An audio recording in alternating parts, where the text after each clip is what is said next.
사도행전 를 더 진도 나가면 이제 방언으로도 가야 되고 여러 가지 하니까 요 부분에 약속하신 것은 1차적으로 또 다른 부에서 성령 강림은 이미 40여일 기간 동안 복음을 듣고 이해하고 깨닫고 믿은 제자들에게, 많게는 500의 형제들에게 성령이 충분히 임한, 그분들은 성령 세례와 성령 충만이 동시에 임하였다고 볼 수 있습니다.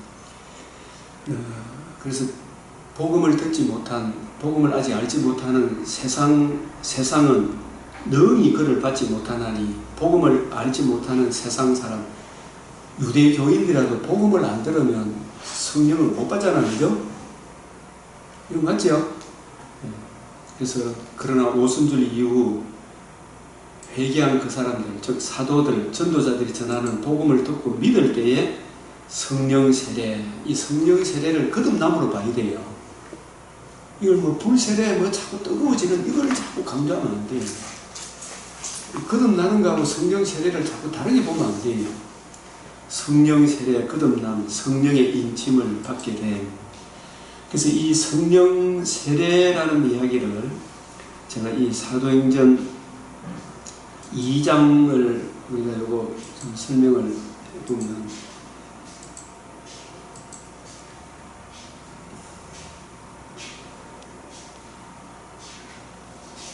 그래서 환상, 꿈, 예언이 예수 그리스도의 복음 중심으로 구약 성경을 밝히 드러내 주는 거예요. 하나님의 큰 일을 말하는, 반드시 되리라 말하는 것이 이것이라, 이 성경이 내게 대하여 신령한 의미를 드러내 주는 거예요. 그때 내 영과 내 영을 남종과 여종에게 부어주리니, 이 남종, 여종, 복음을 듣고 믿은 주님의 종들이죠. 그들이 예언할 것이요, 내가 위로 하늘에서 기사를, 아래로 땅에서는 징조를 베푸리니 피와 불과 연기로다. 이거 뭘 의미하는 거예요?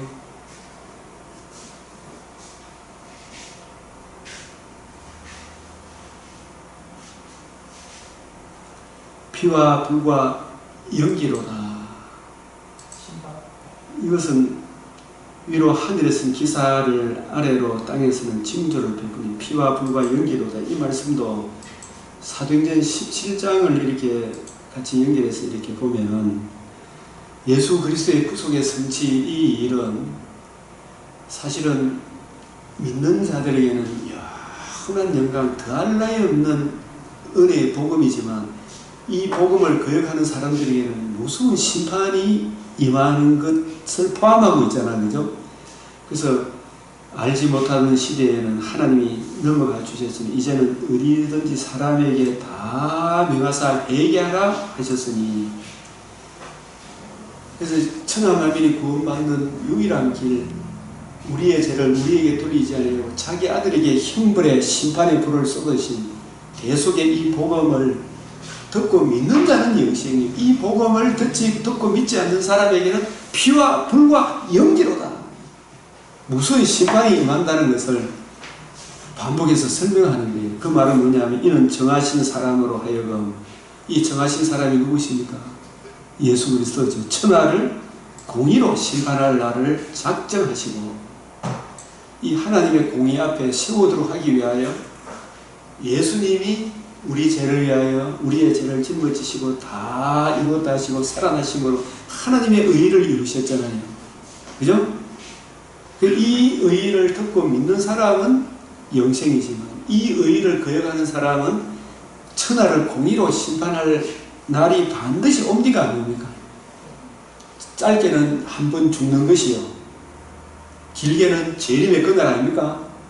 심판할 날을 작정하시고 이에 그를 죽은 자 가운데서 다시 살리신 것으로 모든 사람에게 믿을 만한 증거, 이게 죽으시고 부활하심으로 이루신 복음 아닙니까? 하나님의 아들 그리스도의 예수가 누구신지를 보여줬고, 그분이 우리 죄를 위해 대신 죽으시고 부활하신 하나님의 의의를 이루셨음을, 이루시고 성천하셔서 예수님 사도행전의 표적은 예수님의 복음이 확실함을 복음을 이루신 죽으시고 부활하신 예수님 그리스도와 그의 복음이 확실함을 보여주기 위하여 사도행전의 표적들도 보여주셨잖아요. 그것도 증거죠. 가장 큰 증거는 대속중과 부활을 이루신 이 복음을 주셨습니다. 이 복음을 듣고 믿는 자는 영생이지만 이 복음을 거역하는 자는 피와 불과 영계로다. 그런 의미로 이걸 또 받아야 되겠고, 그런데 주의 크고 영화로운 날이 이르기 전에 해가 변하여 어두워지고 달이 변하여 피가 되리라. 이 말씀은 짧게는 저는 어떻게 보느냐 하면, 크고 영화로운 날이, 이 육신의 장막집이 크고 영화로운 날, 심판의 날, 한 번 죽는 것은 그것도 되고, 크게는 재림의 날이죠. 그죠? 그 재림의 날이 이르기 전에 해가 변하여 어두워지고 달이 변하여 피가 된다. 이 말씀은 저는, 여러분 어떻게 봐요? 이 부분을. 두 가지로. 네? 두 가지로 해석이 가능합니다. 첫째는? 하나는 자연적인 현상으로 네. 이제 처지 뜨거운 물에 풀어지리니 해서 이 우주 만물이 다 이제 새로 변화되는 과정을 거치게 되는 그 부분. 근데 저게 일반적으로는 저런 문구가 나올 때는, 관람구가 나올 때 구약에 보면 나라 멸망을 할 때, 예. 뭐 바빌론 멸망, 뭐 아시리아 멸망, 뭐 에돔 멸망 이럴 때 저런 문구들이 쓴 것 같고. 근데 이제 예수님 재림하기 전에는 이제 실제로 그런 게 현상으로 보면 이제 실제로 일어날 수 있는 일이다. 하나는 저기 빛을 발하는 것인데, 교회가 빛을 이제 배반 복음을 떠나는 거다. 그래서 이게 크고 영화로운 날은 재림의 그날로 통하되겠죠. 그리고 재림의 날도, 우리 육신의 장막집이 무너진 날도 그리스도의 심판대 앞에 서야 되잖아요. 그래서 평상시에 복음을 듣고 믿은 사람에게는 크고 영화로운 날이죠. 더 좋은 천국에 들어가니까 영화로운 날 맞죠? 이르기 전에 해가 변하여 피가 되고 달이 변하여 뭐가 된다고 할까요? 이게 사도행전 공부할 게 참 많은데, 이 부분에 그래 연결이 됩니다. 보십시오. 해가 변하여 어두워지고 달이 변하여 피가 되리라. 해가 변하여 어두워지고 달이 변하여 피가 되리라. 이 지구촌에 해 역할, 달 역할을 한 나라 민족이 어느 민족이었어요? 유대 나라죠. 유대 나라의 본연의 사명이 끝난다는 이야기입니까? 끝나지 않는다는 이야기입니다. 유대 나라에, 그래서 야곱의 아버지, 요셉의 아버지가 해고 어머니가 달이잖아요. 그죠? 해, 달, 이 지구촌에 해, 달 역할을 했던 유대인의 사명이, 나라의 본 자손의 사명이 AD 70년에 심판의 그날, 믿는 자에게는 영화로운 날이지만 복음을 거역하는 날, AD 70년에 이 이스라엘의 역할이 저는 끝난다. 이런 차원으로 보는 것이 더 맞겠다 싶은 것이, 마태복음 24장에 이렇게 보면은 30절에 죽음이 있는 곳에는, 28절에 죽음이 있는 곳에는 독수들이 모이죠. 이 독수리 누구를 이야기합니까? 로마 군대고, 죽음이 있는 곳은 나라의 본 자손들이 예수님이 예루살렘 성을 보시고 우셨잖아요. 왜 우셨습니까? 이스라엘 백성들이 누가복음 19장 41절에 예루살렘 성을 보시고 우시면서 너도 오늘날 뭘 알았더라면 좋았다. 이 부분을 자세히 한번 봅시다. 누가복음 19장에 예루살렘 성을 보시고 오셨습니다. 이 42절에 오늘 평화에 관한 일을 알았더라면, 이 왜 오셨냐면 예루살렘에 죽음이 있죠. 죽음. 지금 심판당할 것을 내다보시고 했잖아요. 그죠? 이 울음은 예루살렘이 곧 심판당할 것을 내다보고 하신 거 아닙니까? 죽음이 있는 곳에는 뭐가 보인다고요? 독수리가 보이는데, 이 말은 곧 AD 70년이 되면 로마의 티도 장군에 의해서 예루살렘이 황폐화 될 것을, 거기에 있는 사람들이 비참하게 죽임을 당할 것을, 바벨론을 끌려가는 것보다 더 비참한 죽음을 당할 것을, 나라의 본 자손의 역할이 끝날 것을 내다본 거예요. 왜 그래요? 뭘 몰라서? 평화에 관한 어떤 평화? 하나님과 우리 사이의 평화. 이웃과 이웃 사이의 평화의 핵심이 뭐예요? 화목제, 안식, 예수 그리스도 그의 복음, 예수 그리스도 그의 복음에 관한 일을 알았더라면, 예수가 누구신지, 예수님이 하나님과 우리 사이의 평화를 위해서 행해 주신 복음을 알았더라면 이야기 아닙니까? 네? 맞아요, 맞아요. 여기 평화가 그냥 평화가 아니잖아요. 하나님과 우리 사이의 평화, 이웃 사이의 평화, 안식일의 주인공, 하나님과 우리 사이의 안식, 보시기에 좋았더라.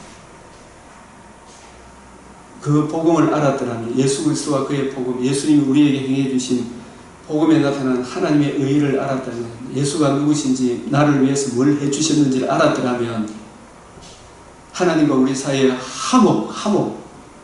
화목제를 알았더라면, 그죠? 상번제의 의미를 알았더라면, 평화에 관한 일을 알았더라면 좋을 뻔하였거나 지금 네 눈에 숨겨져 있도다. 날이 이를지라 내 원수들의 토둔을 쌓고 너를 둘러 사면을 거두고. 이 날이 이를지라 AD 70년 아닙니까?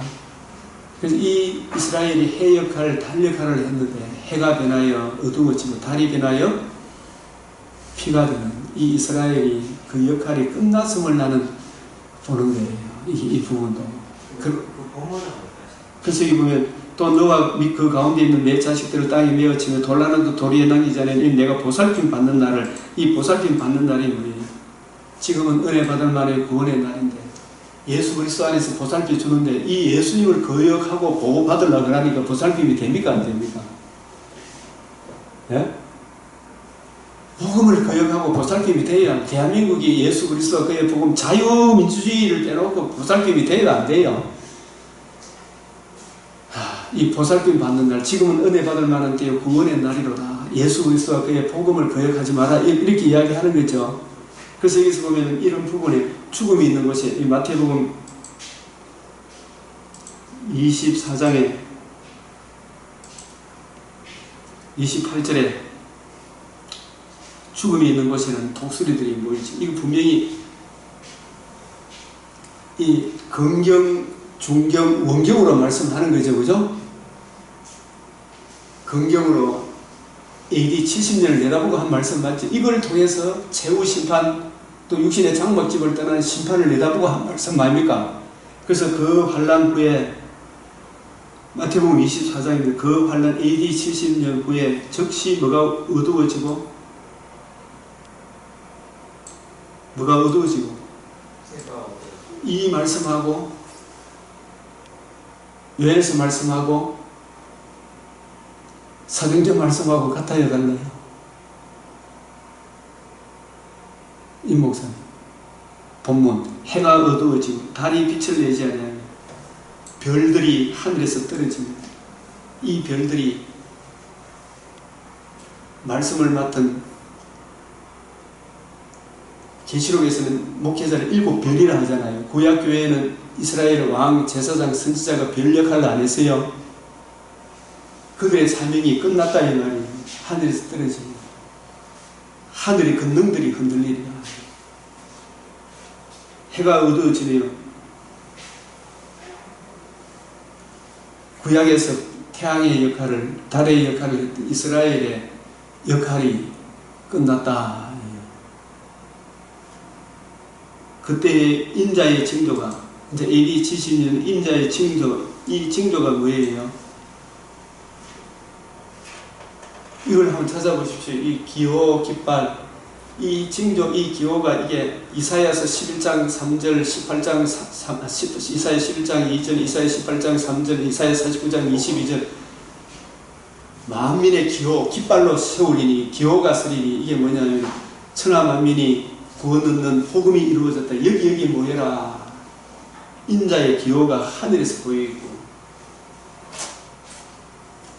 이때부터 이제 천하 만민에게 복음이 곳곳에 전파되는 것을 이야기해요. 이게 인자의 징조가 하늘에서 보이겠고 이 말씀이 땅끝까지 이르러 복음이 전파되는 이걸 말합니다. 이게 이사야 11장, 12장, 18장, 49장 이런 말씀에 기호, 깃발, 이 기호가 깃발입니다. 이 부분.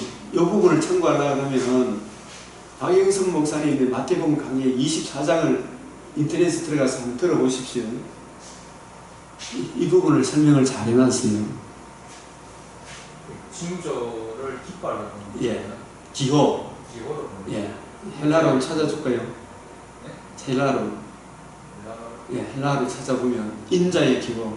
이 기호가 천하를 공의로 심판하라를 작정하시고 죽으시고 부활하시고 이루신 복음을, 예? 복음을 이야기해요. 이 복음. 이 복음으로 모여라 이 말이 그게 기호 깃발이라 이 말이에요. 예? 이사야에 나오는 이 성도 구약의 근거에서 하신 말씀이다. 이사야 11장 그 위에 11장 3절 11장 그날의 이새의 뿌리에서 11장 10절이니 한 싹이 나서 이 누구를 이야기해요? 성육신 하늘의 미리 땅에 떨어져 죽음으로 죽으시고 부활하심으로 만민의 기치로서 이 기치가 복음이에요. 네, 맞죠? 이게 만민의 기호 기치. 천하 만민 여기에 모여라. 이 복음을 듣고 이루어져야 하리란 말이 이것이라 하신 이 복음이 굳게 설 것이요 열방이 그에게 돌아오리니 이 기치는 예수 그리스도와 그의 복음이라 말입니다. 그가 거한 곳이 영화로우리라. 이 복음을 듣고 믿은 교회가 영화로우리라. 이런 뜻 아닙니까?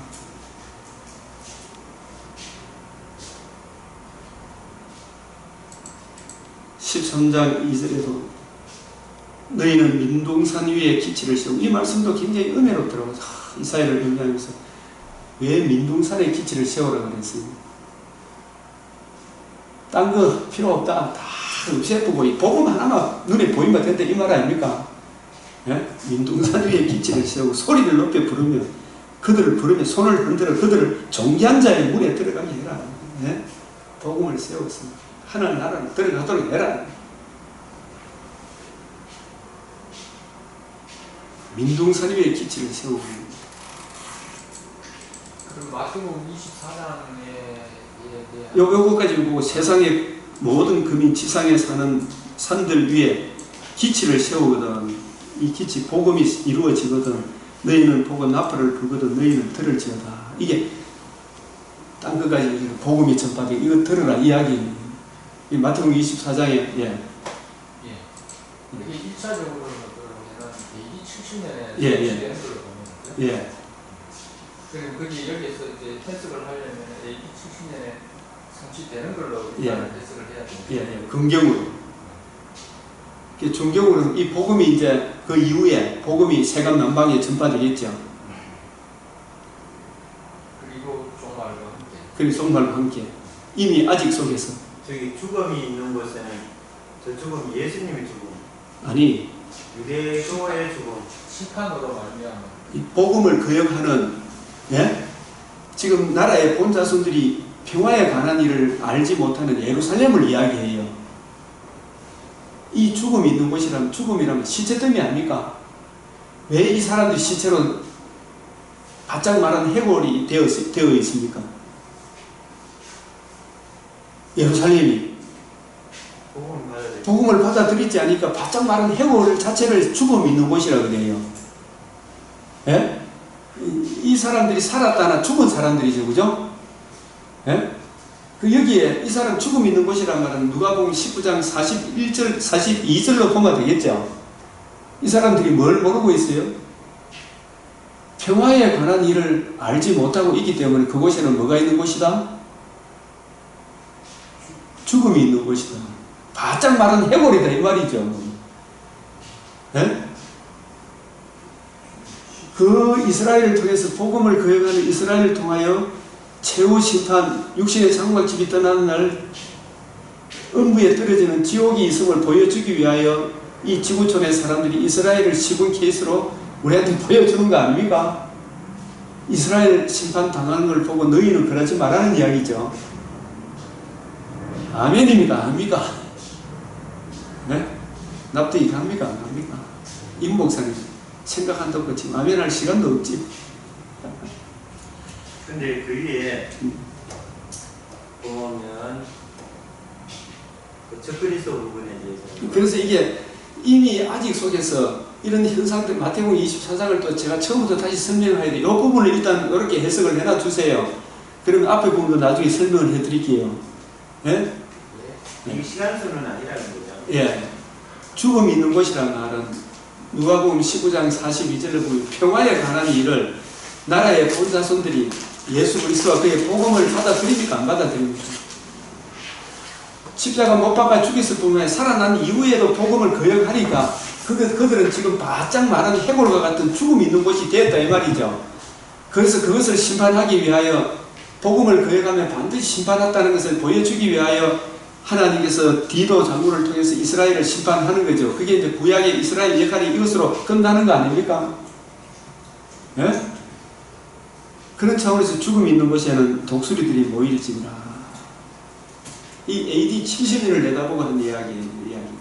이것은 긍경, 원경을 동시에 보여주는 거예요. 긍경, 중경, 원경. 그 환란 후에 즉시 해가 어두워집니다. 달이 빛을 내지 별들이 하늘에서 떨어집니다.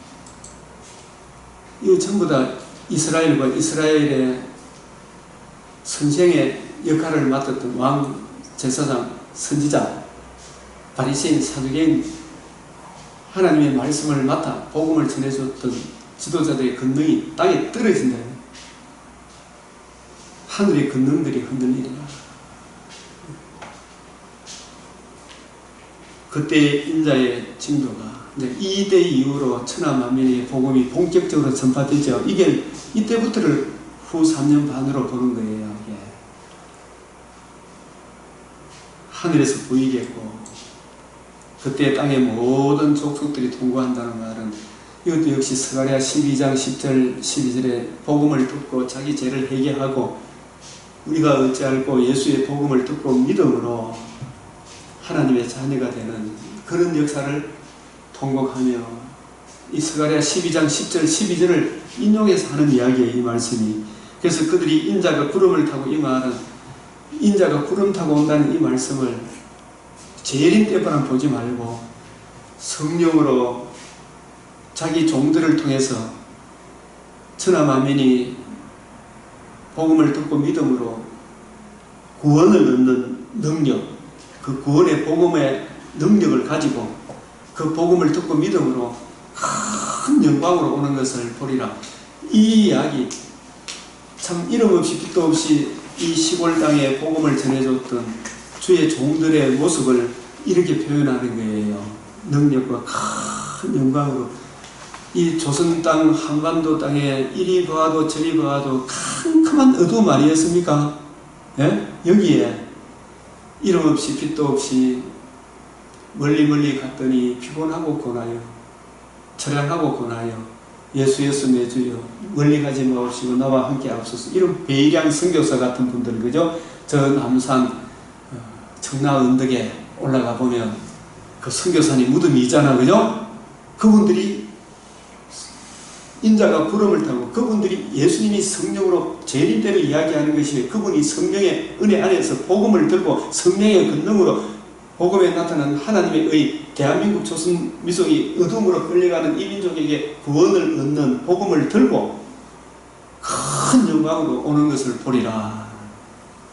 이 세계만방에 복음이 전파되어 이사야 8장 20절에서 9장 1, 2절에 이 역사가 일어날 것을 이렇게 예수님 중심으로 정리해놓은 것이 마태복음 24장 30절이다. 이래 보면 되겠습니까? 안 되겠습니까? 네?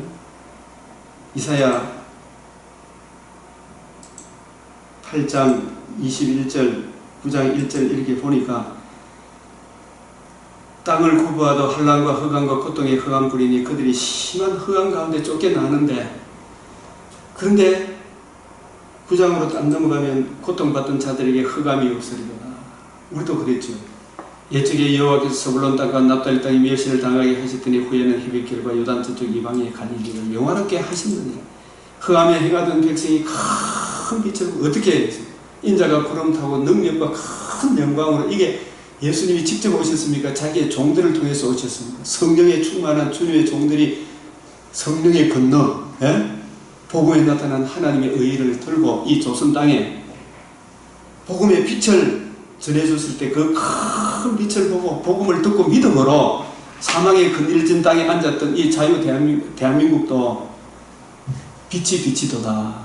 이 이야기를 이렇게 하는 거예요. 이걸 신령한 의미로 복합적으로 봐야 되지 그냥 봐서는 될 문제가 아니다, 이런 뜻이다. 이 말씀을 예수님께서 마태복음 4장 16절에서 또한 자신에게 적용을 하고 있습니다.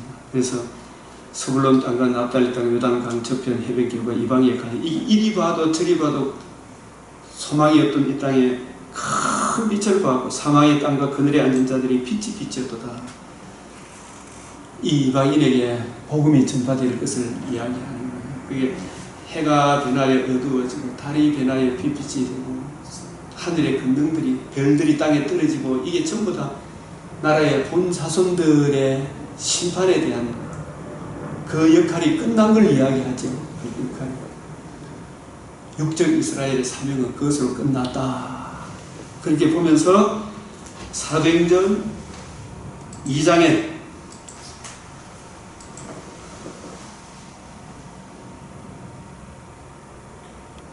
20절에 그런 가운데 누구든지 주의 이름을 부르는 자는 구원을 받으리라.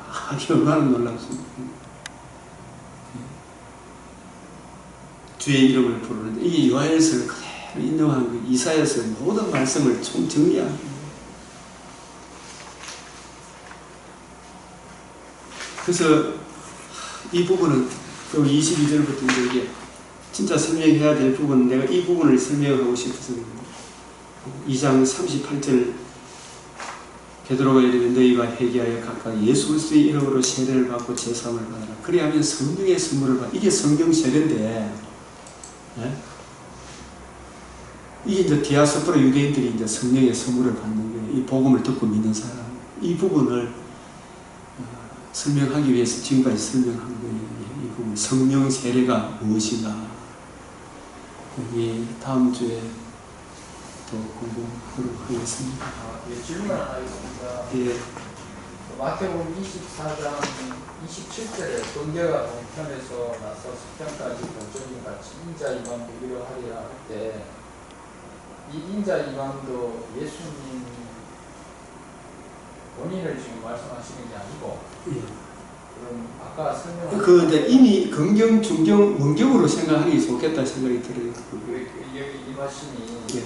그 뒤에 나오는 것 예, 그것과 같이 그 인자의 징조가 이래가지고 AD 70 복음 그들이 인자가 구름을 타고 예. 능력과 걷는 영광으로 오는 것을 보기라 하는 예. 이것과 같은 걸로 지금 예. 이해되는 예, 그거는 결국은 어, 사도들이 나가서 복음 전하고 예. 제자들이 나가서 이제 복음 전하는 상황을 이제 이렇게 설명한다 이렇게 되는 거죠. 예, 그렇게 해도 되죠. 그렇게 되면은 1차적으로 이거는 그 맞네요. AD 70년에 예. 그 사건을 이제 염두에 두시고서 예. 설명이 되네요. 예. 그걸 통해서 또 최후 심판도 설명하면서 그 예표를 통해서 오늘을 믿음으로 살아라는 이야기죠. 어쨌든 간에. 이 큰 나팔 소리도 복음이잖아요. 네? 천사들을 보낸다는 말도 복음 전사들을 보내는 거예요. 맞죠? 그들이 택하신 자들을 이 끝에서 저 끝까지 사방에 모으는 것도 1차적으로 전도를 통해서 모으는 거예요. 그죠? 재림 때도 마찬가지지만 이 1차적으로 재림까지 하늘 이 끝에 저 끝에서 복음 전사들이 지금도 모으고 있잖아요. 이 천사들은 말씀을 맡은 주의 종을, 복음을 맡은 주의 종을 천사들로 표현하고 있구나.